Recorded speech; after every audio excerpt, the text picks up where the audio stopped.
There were parents and teachers in the audience, but mostly students, and when I hit the stage, they all sprang to their feet. What a warm welcome and what a relief. I can do this, I thought to myself as I looked out at them clapping and cheering. In preparing my speech, I decided to use 4 principles that guide our mission at my Dollywood Foundation for the Imagination Library. In our foundation work, we talk about the values we'd like to instill in children from birth to kindergarten and beyond. As I reviewed these 4 guiding points, I discovered that they really apply to all people of all ages. We were simply saying in our foundation that these ideas should start when children are small. In fact, I believe that if you get it right with children when they're young, then it becomes a part of their character for life. So I wrote a speech about these ideals and delivered it from my heart. When I finished speaking, I received a standing ovation. I can honestly say that was the most rewarding applause that I have ever received. As I wrote this book, I reviewed the speech over and over. And no matter how many accolades I received for it, I felt it didn't say everything that I could or should have said. Probably if I'd made a longer speech, people in the audience would have walked out and started texting their friends saying, "I wish you'd shut up so we can go party." This book covers more of what I wish I had said.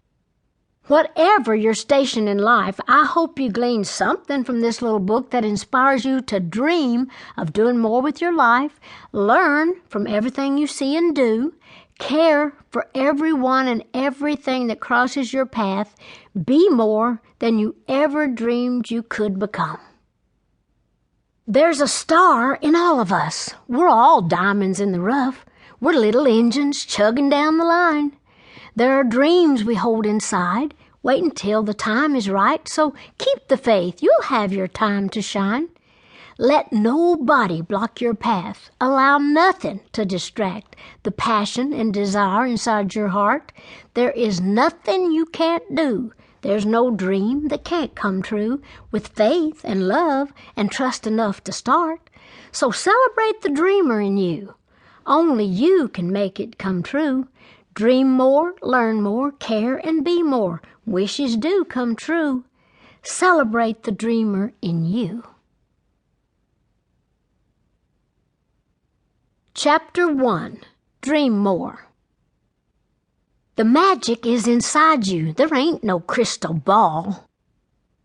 Don't ask me how I feel about dreaming unless you really have some time to listen. Since my early childhood, I felt like my dreams were the foundation of my drive to accomplish all the things I love. It was a dream that made me feel dressed up when I just had old hand-me-down ragged clothes. A dream that filled me up with desserts of candy and cake when all we had was sweet thoughts, cornbread, and molasses. Dreams took me from a shack at the foothills of the Great Smoky Mountains to Nashville, and then to Hollywood, and then around the world, like Cinderella and the fairy godmother all combined in glitter, high heels, and hair. It's a long way from the foothills of the Smoky Mountains to the top of the world, but I'm here, much to my delight and thanks to the love and support of many fine people. I don't take any of it or them for granted. I know that I am living the all-American dream. But chasing your dreams happens everywhere, and there are dreamers like me all over the world. It makes me proud and humble to hear them say that my life has inspired them in some way. While I'm proud of what I've done, the older I get, the more humble I feel. Yes, I've worked hard. Yes, I've been lucky.